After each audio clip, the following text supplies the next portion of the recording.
اپنے گھروں میں اللہ کی رحمت کو کھینچو گے تو اللہ کی رحمت آئے گی نا. گھروں کے اندر نفرتوں کو بانٹو گے پھر کہو گے رحمت آئے گی، کیسے آئے گی؟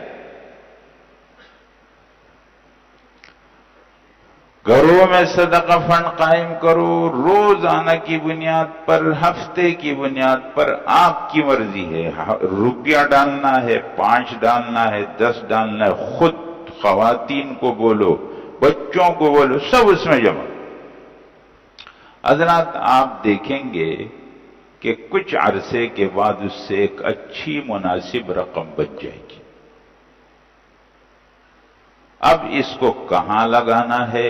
جہاں آپ کا دل بالکل مطمئن ہے. اللہ سے یہ دعا کرو کہ اللہ مجھے ایسی جگہ دکھا دے کہ اس میں خالص آپ کی رضا ہو، خاموشی سے جا کر کے دے. نام مت کرو. اپنے خاندان کو سب سے آگے رکھو. حضرات ہمارے معاشرے میں ایک مسئلہ ہے، جو خرچ کرنے والے لوگ ہیں دور دراز جا کر کے بڑے شوق سے خرچ کریں گے اور اپنے خاندان کے غریبوں سے سلام و کلام بھی نہیں کریں گے. اپنے خاندان کے غریبوں سے تعلق بھی ٹھیک نہیں رکھیں. قرآن نے تو اچھے سلوک کے بیان میں سب سے پہلے اپنے خاندان کو بیان کیا. تو اپنے خاندان میں جہاں آپ کو لگتا اپنے گھروں کے اندر صدقہ فنڈ قائم کرو. ہر ایک کو کہہ رہا ہوں حضرات، ہر ایک کو اپنے گھروں میں صدقہ فنڈ قائم کرو. اپنی خواتین کو بتا دو، اپنے بچوں کو بتا دو. پھر جہاں خرچ کرنے کی بات آئے وہاں پر خرچ کرو. ٹھیک جگہوں میں خرچ کرو، ورنہ تو غلط جگہوں میں یہ پیسہ آٹومیٹک جائے گا، یہ رکے گا نہیں. ٹھیک جگہوں میں نہیں خرچ کرو گے، غلط میں خود جائے گا. کچھ ٹھیک کرنے کے لیے آپ کو کرنا پڑتا ہے، غلط کے لیے آپ کو کرنے کی کچھ ضرورت نہیں، خود ہی ہو جاتا ہے. میں دیکھتا ہوں بعض لوگوں کو خیر کی جگہوں میں خرچ کرنے کی توفیق نہیں ہے. جہاں عیش و عشرت ہے، کھیل تماشے ہیں، شادیاں ہیں، ڈھول باجے ہیں، فائرنگ ہے، خوب خرچ کرو. تو اللہ کی توفیق ہے بھائی. اگر کسی آدمی کا پیسہ ٹھیک جگہ لگتا نہیں اور غلط میں لگتا ہے، اس آدمی کو خوش ہونے کی کیا ضرورت؟ اس کو تو رونا چاہیے.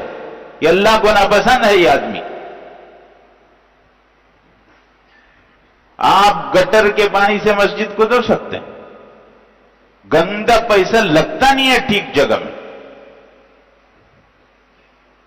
فخر کی کیا ضرورت ہے؟ رونا چاہیے.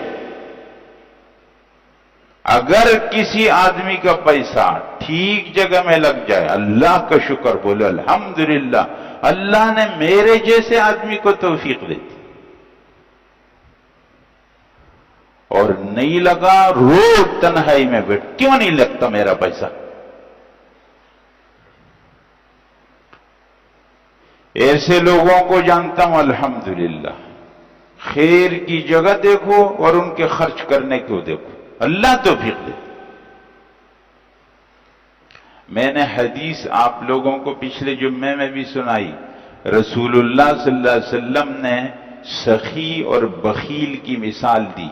فرمایا کہ سخی اور بخیل کی ایسی مثال ہے جیسے ایک آدمی کے اوپر جبہ ہے. دیکھ رہے ہیں؟ جبہ ہے اس آدمی کے جسم پر. اب بخیل آدمی جب ارادہ کرتا ہے تو وہ جبہ اتنا سخت ہو جاتا ہے کہ اس کے ہاتھ بند وہ کھلتے ہیں. دیکھو یوں جسم پر یوں آ گئی، جیسے یوں آ گئی، اب ہاتھ اس میں بند، یوں آ گئی. اب میں ہاتھ کھولنا چاہتا ہوں لیکن ہاتھ بند. اور سخی آدمی کے بارے میں رسول اللہ صلی اللہ علیہ وسلم فرماتے ہیں کہ جب بھی وہ خرچ کرنے کا ارادہ کرتے وہ کھل جاتا. اللہ کی توفیق ہے بھائی. جہاں آپ کو خیر کی توفیق مل جائے اللہ کا شکر ادا کرو. ابھی آپ لوگ جمعے کی نماز پڑھ لیں گے، اس پر شکر ہے اللہ نے آپ کو توفیق دی. جہاں آپ نے خیر کی جگہ میں اپنا پیسہ خرچ کیا، بولو الحمدللہ میرا پیسہ ٹھیک جگہ میں لگ گیا. یہ آپ کو واپس ہو جائے گا، آپ نے اکاؤنٹ میں جمع کرا دیا ہے. اپنے گھروں میں صدقہ فنڈ قائم کرو، اس میں جمع کرتے رہو. جہاں خرچ کرنے کی بات آ جائے، جہاں مناسب ہو خرچ کرو. کیسے خرچ کرو حضرات، یہ مستقل ایک موضوع ہے، اس پر کبھی ہم بات کر لیں گے، ابھی ٹائم ختم. ایک تو آپ لوگوں کو یہ کہنا، ابھی ملک کے اندر جو حالات بنے، آپ نے دیکھا بنیر میں، سوات میں، سوابی میں، اور اب پنجاب میں. پنجاب میں ایک عالم وہ میرا بالکل واقف ہے، اس کا مدرسہ، اور وہ مدرسہ تقریباً مسجد، وہ پانی اس میں آ گیا، وہ نکل کے چلا گیا. پانی نیچے سے ہی ابل رہا. حضرات ایسے لوگوں کو اپنا پیسہ ایسی جگہوں میں لگا، خاص طور پر وہ لوگ جو ان علاقوں کے ہیں. بنیر کے لوگ ہیں، ادھر موجود ہیں، آپ کا علاقہ ہے بنیر، آپ کو اللہ نے مال دیا ہے، خرچ کرو، جا کر ان کی مدد کرو. الحمدللہ کراچی والوں کو اللہ نے یہ صفت دی ہے، خرچ کرنے کی صفت اللہ نے دی ہے، اور اس کا نتیجہ یہ ہوتا ہے کہ اللہ ان کو بڑی مصیبتوں سے بچا لیتے.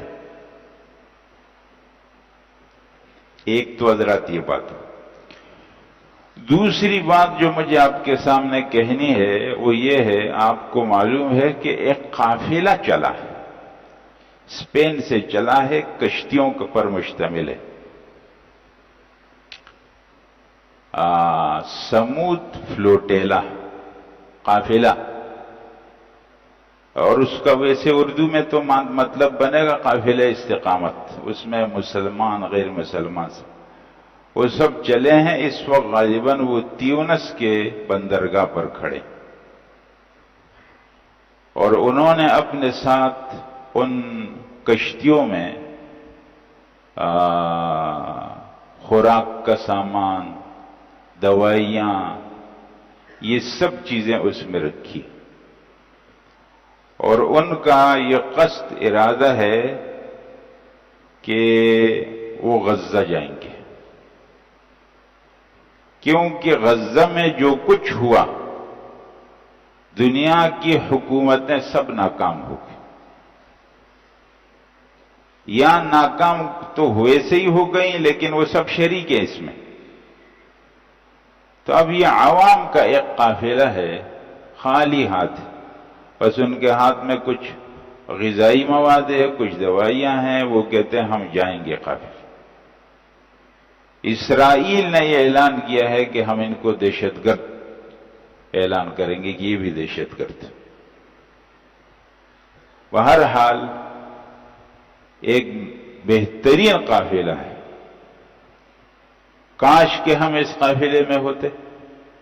اگرچہ اس سے بہترین تو یہ تھا کہ ہم غزے والوں کے ساتھ جہاد میں ہوتے، بہترین حل یہ تھا.